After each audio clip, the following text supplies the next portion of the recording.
Le Watergate est un ensemble de bureaux et d'appartements situés au bord du fleuve Potomac, à Washington. Dans la nuit du 17 juin 1972, des policiers surprennent 5 hommes équipés de micros en pleine effraction dans une pièce appartenant au Parti démocrate.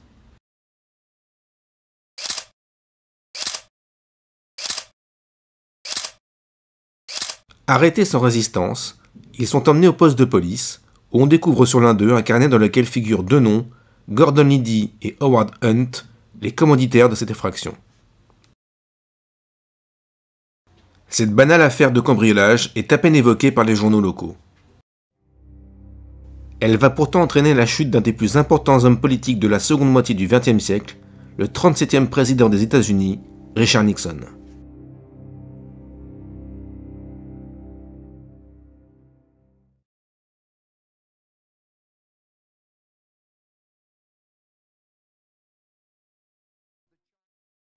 Le scandale du Watergate est une des plus célèbres affaires politiques aux États-Unis.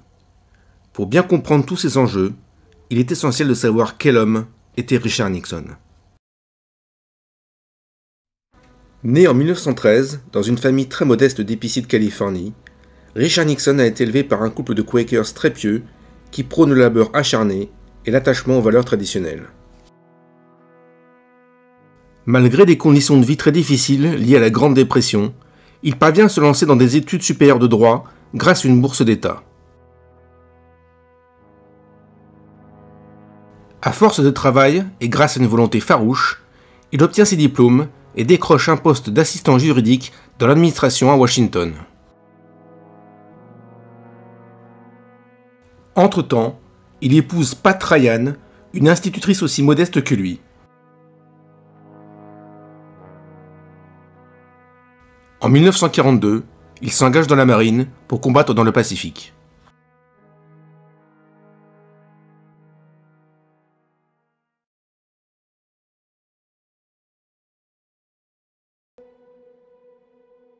Lorsqu'il est démobilisé, des dirigeants du Parti républicain de Californie l'approchent pour qu'il se porte candidat à l'élection de député dans une circonscription acquise depuis longtemps au Parti démocrate. D'abord surpris, il accepte et se lance avec enthousiasme dans la bataille électorale. Son adversaire, Jerry Voorhis, s'attend à être réélu confortablement. Il ne sait pas ce qu'il attend.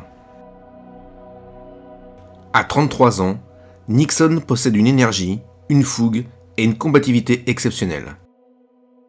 Il attaque bille en tête son adversaire, dénonce ses prises de position, critique son bilan législatif, tout en parcourant des centaines de kilomètres à travers la circonscription pour échanger avec les électeurs. Voorhis perd pied, se contredit, d'autant que Nixon est un redoutable orateur et un excellent débatteur. En novembre 1946, les résultats sont sans appel. Nixon écrase son adversaire avec 57% des voix. À son arrivée à la Chambre, il est affecté à la Commission des activités anti-américaines. C'est là qu'il va développer un des grands thèmes de sa carrière politique, l'anticommunisme. Il est en effet un des premiers à s'inquiéter de la puissance soviétique en ce tout début de guerre froide et du rideau de fer évoqué par Churchill. Il va se rendre célèbre en confondant un haut fonctionnaire du département d'État, Alger Hiss. Cet homme représente tout ce que Nixon déteste. Un bourgeois de l'establishment, issu de Harvard, brillant et arrogant, partisan du New Deal de Roosevelt. Il est accusé d'avoir été membre du Parti communiste. Hiss se présente devant la commission, proteste de son innocence, drapé de sa dignité de patricien. Mais Nixon le coince, non pas en prouvant qu'il était communiste, mais en démontrant qu'il a menti sous serment en niant connaître des communistes.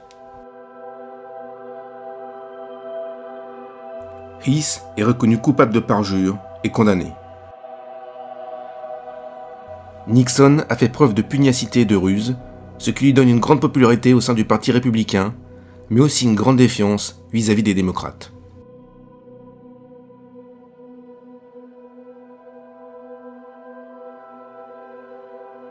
En 1950, il se présente aux élections sénatoriales en Californie. Il fait face à une égérie de la gauche démocrate l'actrice Ellen Douglas. Là encore, Nixon n'a pas de scrupules. Il attaque violemment son adversaire, consacrant sa réputation de démolisseur. Il remporte aisément l'élection, au terme d'une campagne brutale. Néanmoins, Ellen Douglas lance une dernière pique, surnommant Nixon Dick le tricheur, un surnom qui lui collera longtemps à la peau et qui fera des dégâts des décennies plus tard. Car le problème de Nixon est qu'il ne sait pas mesurer sa force. Il ne bat pas ses adversaires, il les pulvérise.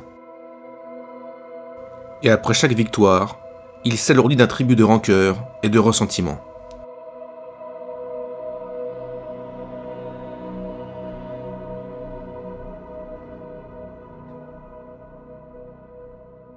Mais pour l'heure, il est une des étoiles montantes du Parti républicain. À tel point qu'en 1952, Dwight Eisenhower, candidat aux élections présidentielles pour le parti, lui demande d'être son vice-président. En novembre, les républicains remportent l'élection après 20 ans de règne démocrate. Nixon devient vice-président à l'âge de 39 ans. Et si le poste de vice-président est traditionnellement dévolu à de simples figurants, il n'en sera pas de même pour Nixon.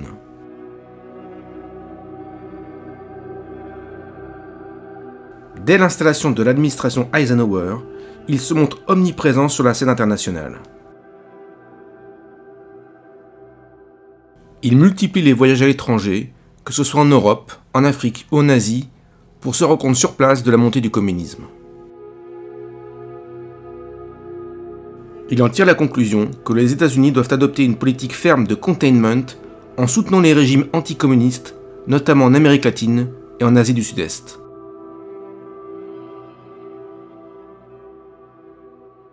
Il gagne en popularité lors d'un voyage à Moscou, où il affronte verbalement Khrouchtchev sans se laisser impressionner.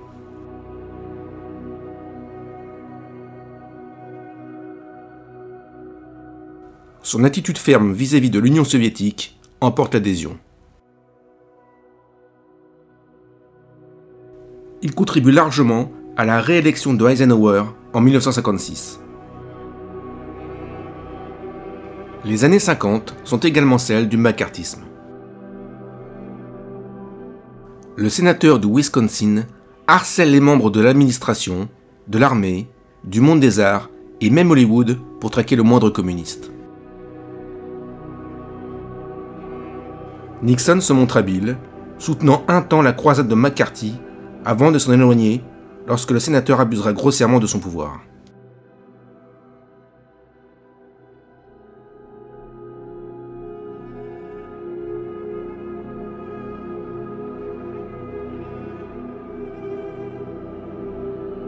En 1960, il est le candidat naturel du Parti républicain aux élections présidentielles. Il va affronter John Kennedy dans un duel qui restera dans l'histoire. Les deux hommes se connaissent bien depuis leurs élections respectives au Sénat. Ils apprécient leurs qualités intellectuelles respectives, mais le fossé est grand entre le fils d'épicier de la côte ouest et le patricien richissime du Massachusetts. Le débat entre les deux candidats est retransmis à la radio et pour la première fois à la télévision.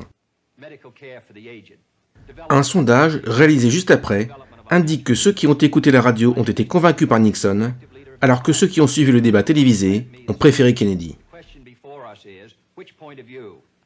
Car cette fois-ci, Nixon a un coup de retard. Il n'a pas compris le pouvoir grandissant de ce nouveau média. Kennedy s'y est montré détendu, charmeur, très à l'aise. Nixon, lui, donne l'image d'un homme crispé, raide, voire un peu gauche. Il l'a emporté sur l'argumentaire, mais son allure est trop tendue, trop rigide. Cette image lui collera à la peau durant toute sa vie.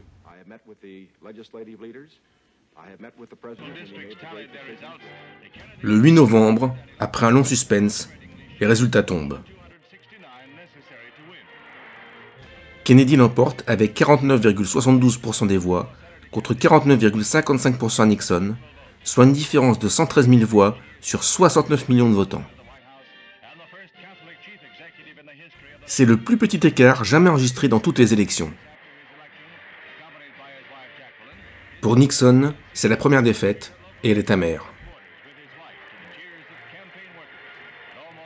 Il est vrai que Kennedy a su séduire les journalistes, leur donner accès à son QG de campagne, alors que les républicains se sont montrés beaucoup plus fermés. Cette relation à la presse, faite de défiance, voire de rejet, va creuser le fossé entre le politicien et les grands médias. Nixon n'imagine pas encore quelles seront les conséquences futures de cette relation avec le quatrième pouvoir.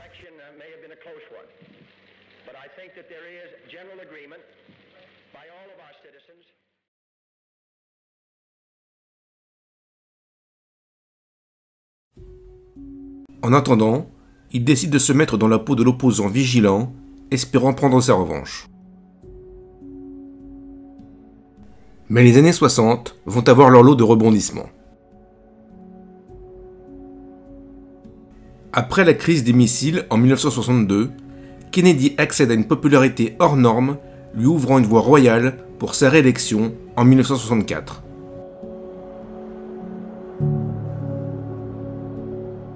Nouveau coup de théâtre, il est assassiné à Dallas en novembre 1963.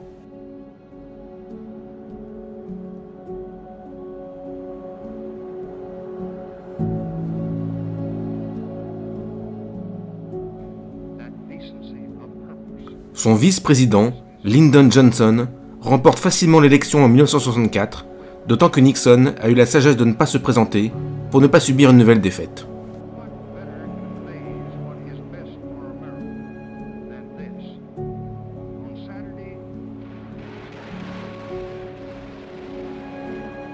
Mais l'engagement américain au Vietnam, qui culmine en 1967, décrédibilise rapidement le président démocrate.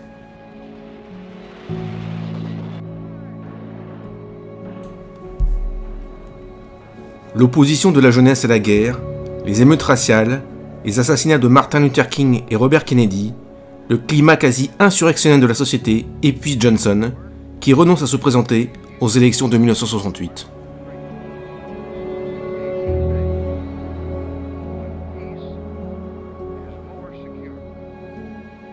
Face à l'inquiétude des classes moyennes, Nixon décèle une fenêtre de tir. Il prend le risque de se présenter à nouveau, sachant qu'un candidat déjà battu n'a jamais réussi à remporter une autre élection. Mais il n'a rien perdu de son naturel combatif et il annonce sa candidature. La campagne de 1968 se déroule dans une ambiance houleuse, tout le pays est secoué par des manifestations, souvent violentes.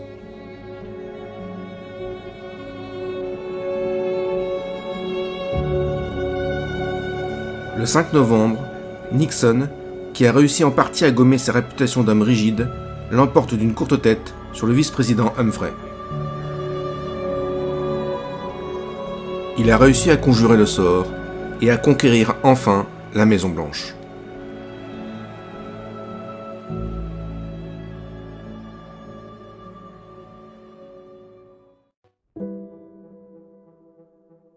Mais son premier mandat s'annonce difficile. Il dispose d'une courte majorité et il doit gérer la guerre du Vietnam qui n'en finit pas.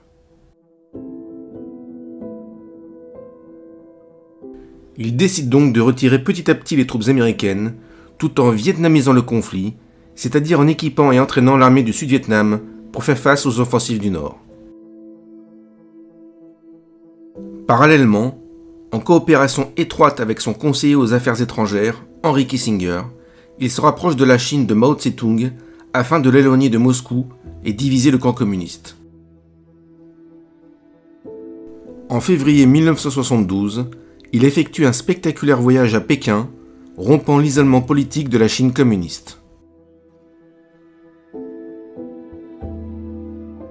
Mao, qui craint un Vietnam réunifié, soutient la politique américaine de soutien au Sud-Vietnam.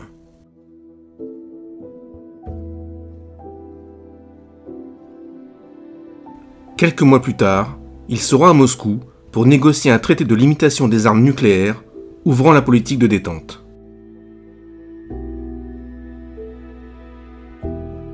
En outre, il ordonne des bombardements stratégiques sur Hanoï afin d'obliger les Nord-Vietnamiens à s'asseoir à la table des négociations. Celles-ci s'ouvrent à Paris, sous la supervision de Kissinger.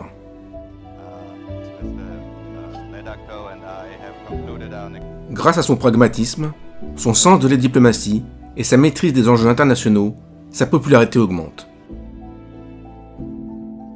Les GI rentrent chez eux, les tensions sociales et raciales s'apaisent grâce à sa politique de confirmation des droits civiques, l'inflation est réduite et les dépenses fédérales sont mieux maîtrisées. En novembre 1972, il est élu pour un deuxième mandat, cette fois triomphalement, puisqu'il écrase son adversaire démocrate avec plus de 60% des voix. Son deuxième mandat s'annonce sous les meilleurs auspices. En réalité, c'est le début d'une longue et douloureuse chute.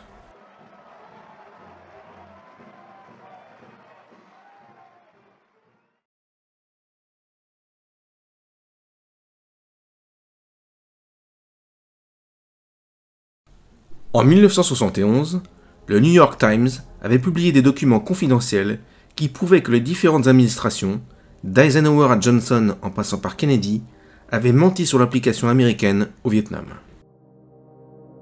Si ces révélations ne mettent pas en cause Nixon, celui-ci n'accepte pas qu'il y ait de telles fuites au sein de l'administration.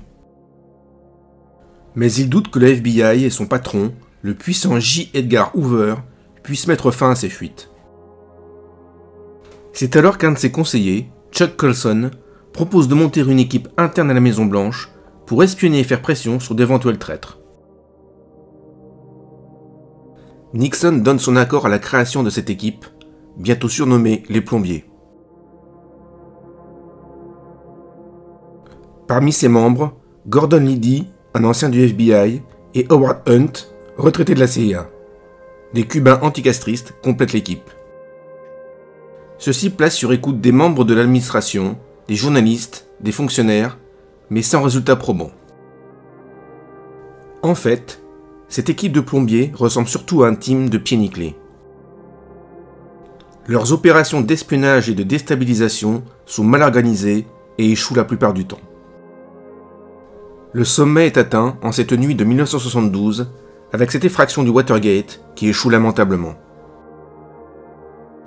Pour l'heure, la Maison-Blanche s'applique à étouffer l'affaire.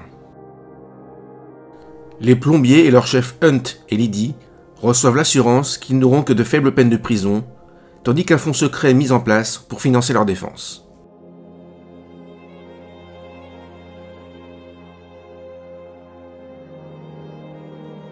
Mais lorsque le procès s'ouvre au début de 1973, deux journalistes du Washington Post, Bob Woodward et Carl Bernstein, flairent le scandale d'État. Ces plombiers au passé douteux les intriguent et ils décident de creuser. Ils bénéficient de l'aide d'un mystérieux informateur qu'ils surnomment Deep Throat. Celui-ci les informe que la Maison-Blanche fait pression sur le FBI pour que celui-ci n'enquête pas sur le cambriolage du Watergate, ce qui accroît leurs soupçons. Pourquoi l'exécutif cherche à tout prix à protéger ses hommes? L'informateur est d'autant mieux placé pour parler des pressions sur le FBI qu'il s'agit en réalité de son numéro 2, Mark Felt. Il n'accepte pas l'idée qu'on étouffe l'affaire et que l'on s'en prenne à l'indépendance du FBI, incarné par son directeur mythique, J. Edgar Hoover, décédé 2 mois plus tôt. Woodward et Bernstein, épaulés par le directeur du Post, Ben Bradley, publient une série d'articles mettant en lumière les liens entre les cambrioleurs et l'entourage du président. Pour la première fois, l'inquiétude fait son apparition à la Maison-Blanche. Et ce n'est qu'un début.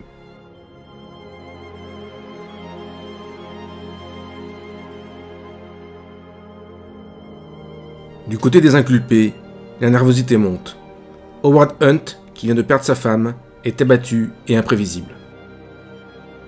John Sirica, qui juge le procès des cambrioleurs, requiert des peines très lourdes car il pense que les inculpés n'ont pas tout dit. C'est une façon de faire pression sur eux pour qu'ils parlent. Et ça fonctionne. Un des cambrioleurs, James McCord, commence à raconter tout ce qu'il sait, à savoir que l'équipe des plombiers a été chapeautée par John Mitchell, ancien ministre de la Justice, sous la supervision de 3 proches conseillers du président, John Ehrlichman, Bob Haldeman et John Dean.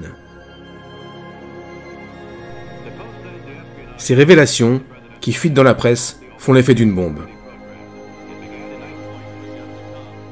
Une commission sénatoriale est mise en place pour faire la lumière sur les événements. Si Haldeman et Ehrlichman restent fidèles au président, John Dean, qui craint de payer pour tout le monde, se met à son tour à faire des révélations devant la commission d'enquête, mettant ouvertement en cause le président lui-même. Le 30 avril, Nixon annonce la démission des 3 conseillers, ce qui contribue à un climat de défiance. La cote de popularité du président s'effondre.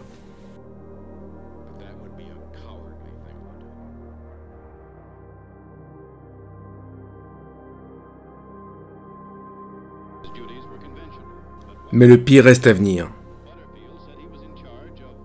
En juillet, un haut fonctionnaire de la Maison-Blanche, Alexander Butterfield, révèle que le bureau ovale est truffé de micros à la demande du président. Il indique que ce système d'écoute a été mis en place à des fins historiques, mais les enquêteurs veulent immédiatement y avoir accès pour se rendre compte si le président, dans ses conversations, a demandé lui-même qu'on étouffe l'affaire. Nixon refuse catégoriquement, mais la commission sénatoriale insiste et harcèle la Maison-Blanche de demandes. Il finit par céder en novembre et lui remet une partie des bandes. Mais les sénateurs découvrent qu'il manque 18 minutes sur un enregistrement d'une conversation qu'il a eue avec son conseiller Bob Haldeman 3 jours après le cambriolage.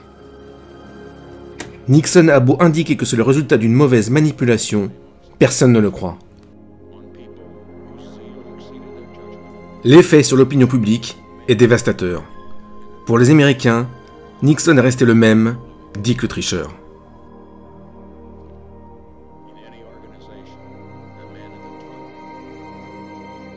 Comme si ça ne suffisait pas, le vice-président Spiro Agnew est accusé d'avoir touché des pots de vin lorsqu'il était gouverneur du Maryland. Après des jours de polémique, il doit démissionner. Nixon le remplace par Gerald Ford, mais la confiance est rompue. Pour la première fois, des députés et des sénateurs évoquent la possibilité d'engager la procédure d'impeachment, autrement dit, la destitution du président. Fidèle à sa nature combative, Nixon déclare qu'il est hors de question de démissionner et de se dérober au travail pour lequel il a été élu.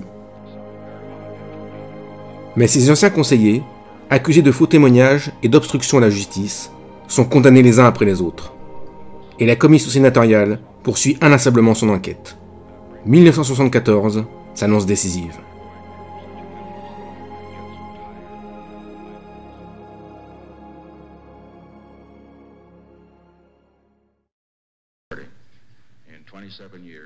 En avril, Nixon tente un coup de bluff en cédant les transcriptions de l'intégralité des bandes enregistrées de ses conversations dans le bureau ovale à la commission sénatoriale. Il affirme vouloir démontrer qu'il est transparent et qu'il n'a rien à se reprocher. Le résultat est désastreux. De nombreux passages ont été censurés, certains sont très ambigus, voire même accablants.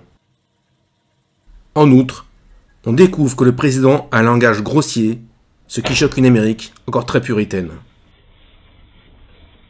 Le mythe de la Maison-Blanche comme temple de la démocratie et de la grandeur s'effondre. Nixon, jusqu'ici très combatif, commence à perdre pied. Écrasé de fatigue, à bout de force, il doit en plus faire face à une phlébite qui le fait beaucoup souffrir et l'épuise.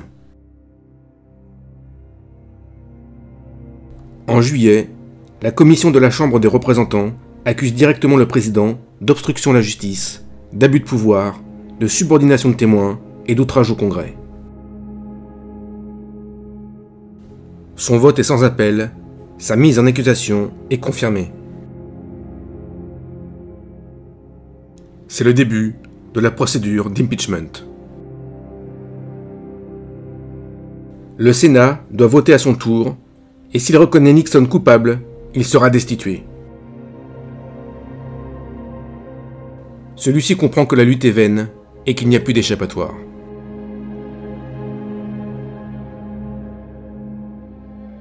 Le soir du 8 août, pour éviter l'humiliation d'une destitution, qui serait une première dans l'histoire, il annonce au peuple américain qu'il démissionne. Le vice-président Gerald Ford lui succédera dès le lendemain. C'est la fin d'une crise politique sans précédent qui a duré plus de 20 mois. Gerald Ford lui a promis la grâce présidentielle pour tous les délits liés au Watergate. En vérité, ce n'est pas le cambriolage du Watergate qui a fait chuter Nixon, mais toutes ses tentatives pour étouffer l'affaire. En s'enferrant dans cette stratégie du containment, il a creusé sa tombe politique. Ses qualités de combativité et d'opiniâtreté se sont retournées contre lui.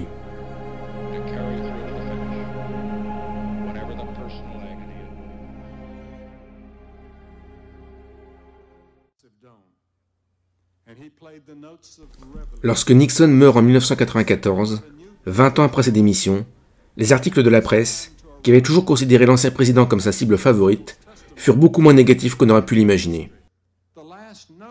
Si le scandale du Watergate revient souvent dans les mémoires, on se rappelle également ses grandes qualités de diplomate, son réalisme en matière économique et la fin de la guerre du Vietnam. Car sur ce sujet, ses successeurs, Ford, Carter, Reagan, Bush, se sont montrés souvent assez médiocres. En outre, des scandales beaucoup plus graves ont émaillé leur présidence, comme lorsque Reagan fut accusé de vente d'armes illégales à l'Iran ou de soutien à des régimes dictatoriaux sanguinaires en Amérique latine. Il ne fut jamais menacé de destitution, ce qui rendit Nixon d'autant plus amer à la fin de sa vie.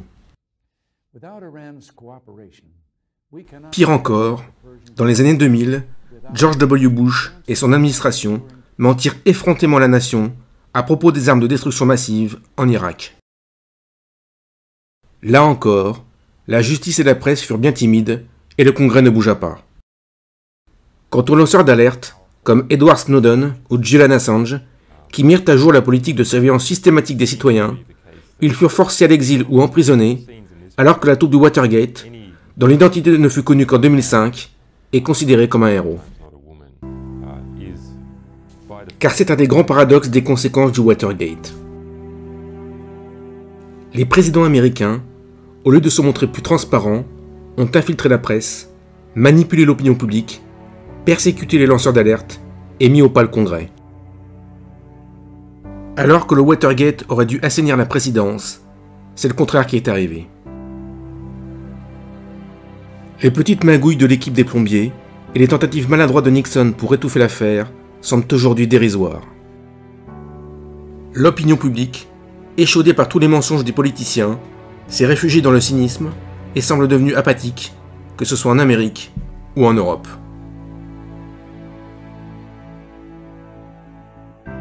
On raconte que la veille de son départ, dans les couloirs de la Maison Blanche, regardant longuement un portrait de John Kennedy, Nixon aurait dit « Quand ils te regardent, les gens se voient comme ils rêvent d'être. Mais quand ils me regardent, ils se voient tels qu'ils sont. »